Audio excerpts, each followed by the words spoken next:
Assalamualaikum warahmatullahi wabarakatuh. Alhamdulillahirabbil alamin wassalatu wassalamu ala asyrafil anbiya'i wal mursalin sayyidina Muhammadin wa ala alihi washabihi ajmain, amma ba'd. Alhamdulillah Maha Suci Allah yang telah menguasai alam jagat ini, Zat yang menguasai 7 petala langit dan 7 petala bumi. Tidak ada setetes air yang mengalir, selembar daun yang jatuh, dan tidak ada detak jantung serta nafas, kecuali semuanya itu telah dibawa pengawasan dan pengaturan oleh Allah Subhanahu wa taala.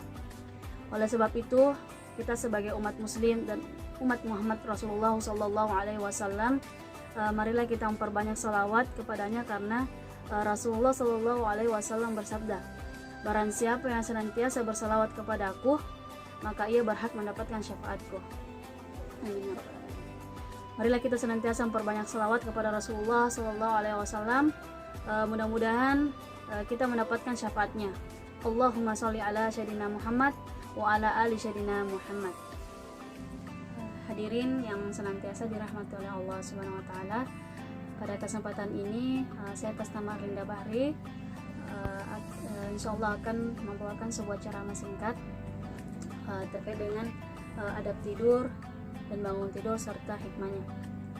Jadi Islam telah mengatur berbagai hal yang menyangkut hidup manusia, mulai dari sebelum tidur hingga bangun tidur. Namun bukan berarti tidur ini merupakan hal sepele atau mudah dilakukan oleh manusia. Dalam hal ini tidur ternyata sangat banyak yang kita ambil contoh dari Rasulullah Shallallahu Alaihi Wasallam, yang dimana adab tidur Rasulullah Shallallahu Alaihi Wasallam itu adalah tidak hanya sekedar melepas waktu istirahat, dan bukan berarti dengan adanya adab ini Islam hendak membatasi manusia, melainkan manusia itu dapat hidup dalam kondisi yang baik dan teratur nantinya, sebagaimana telah disampaikan oleh Allah Subhanahu Wa Taala pada Al-Quran surah Ar-Rum ayat 23, yaitu, dan diantara tanda-tanda kekuasaannya ialah tidurmu yang di waktu malam dan siang hari, dan usahamu mencari sebagian dari karunia-Nya. Sesungguhnya pada demikian itu terdapat tanda-tanda yang bagi kaum yang mendengarkan.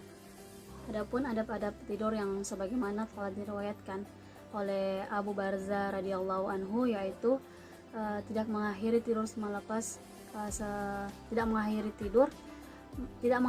malam selepas sholat isya, kecuali dalam keadaan darurat seperti untuk mengulang atau murajat ilmu, atau adanya tamu atau menemani keluarga.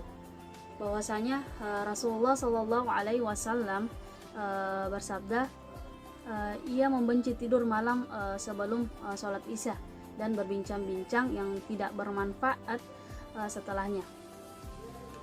Yang kedua itu adalah hadis riwayat Al-Bukhari nomor 247 dan Muslim nomor 27.2710, yaitu hendaknya tidur dalam keadaan wudu. Jadi kita dianjurkan untuk tidur sebelum tidur kita dianjurkan untuk berwudu. Nah, apabila engkau hendak mendatangi pembaringan atau tidur, maka hendaklah berwudu terlebih dahulu, sebagaimana wudumu itu melakukan sholat. Jadi kita berwudu seperti kita sedang melakukan sholat. Yang kedua itu adalah dari Abu Hurairah, bahwasanya Rasulullah Shallallahu Alaihi Wasallam bersabda, apabila salah seorang di antara kalian hendak tidur, maka kebutilah tempat tidurnya dengan ujung sarungnya, karena sesungguhnya dia tidak tahu apa yang menimpa padanya. Jadi sebelum kita tidur, adab Rasulullah SAW itu adalah ia hendak mengkebuti tempat tidurnya dengan ujung sarungnya. Jadi maka datang matot riolo na komelo ki matindro ta sampa jol on rotin rotta maka datang matot riolo makotu nasaba. Sudah jelas dalam hadis Abu Hurairah bahwasanya Rasulullah Shallallahu Alaihi Wasallam ketika ia hendak tidur, ia ia mengkebuti tempat tidurnya dengan ujung sarungnya, dalam artian ketika beliau sebelum tidur itu dia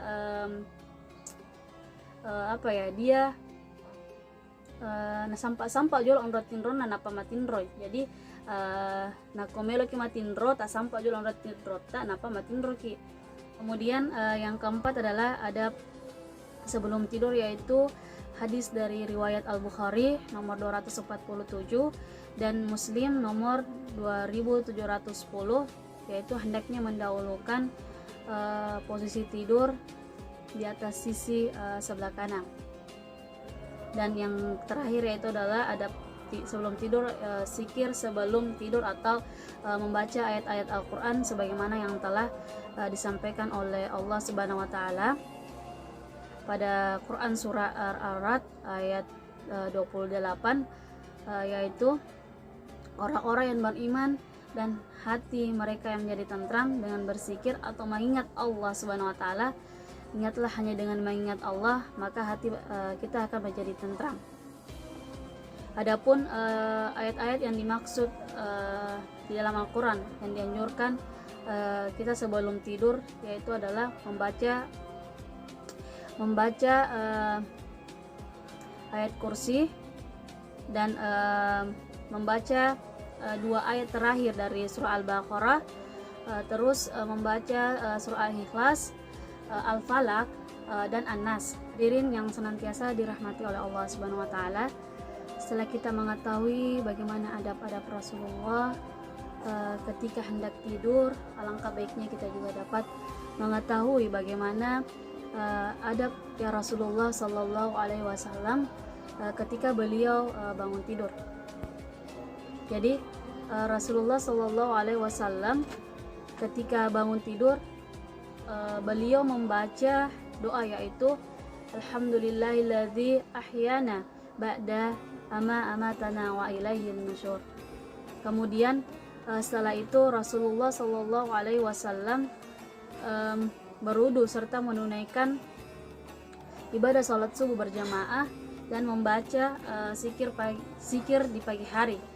Nabi Muhammad Sallallahu Alaihi Wasallam merupakan teladan yang baik untuk dicontoh oleh semua umatnya, sebagaimana yang telah dijelaskan dalam Quran surah Al-Ahzab ayat 21, lakana lakum fi rasulillahi uswatul hasanah lima kana wa rajulullah wal yaumal akhirah wa dzarakallah katsiran, yang dimana artinya yaitu sesungguhnya telah ada pada diri Rasulullah itu suri teladan yang baik bagimu, yaitu bagi orang yang mengharapkan rahmat Allah dan kedatangan hari kiamat, dan dia banyak menyebut Allah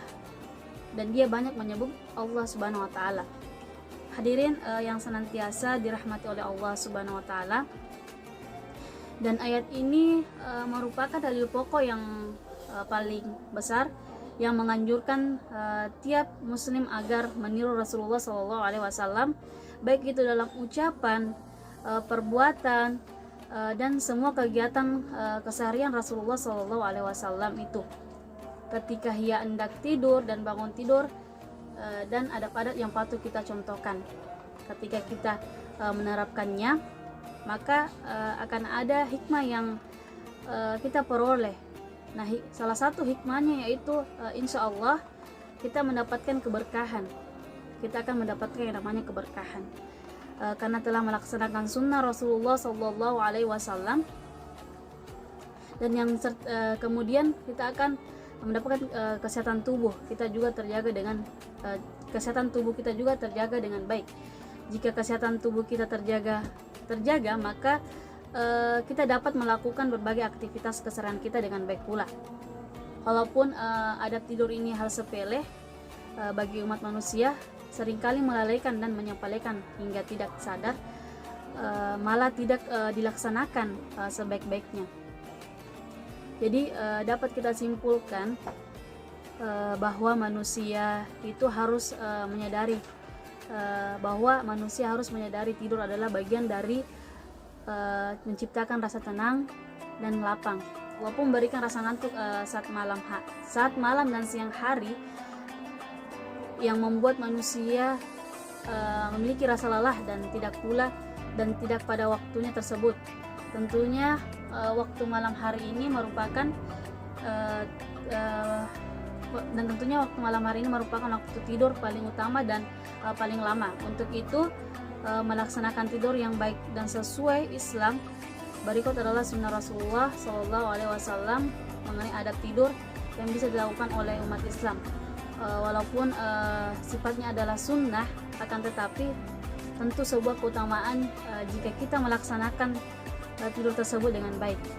Inilah ceramah singkat ini terkait dengan adab-adab tidur dan bangun tidur. Jika ada kesalahan pengucapan kata, mohon dimaafkan. Semoga ilmu yang kita dapatkan ini bermanfaat untuk kita semua.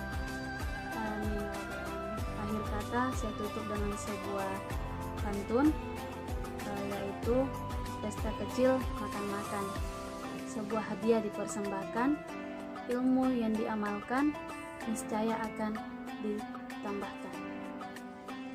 Wabillahi taufiq wal hidayah. Wassalamualaikum warahmatullahi wabarakatuh.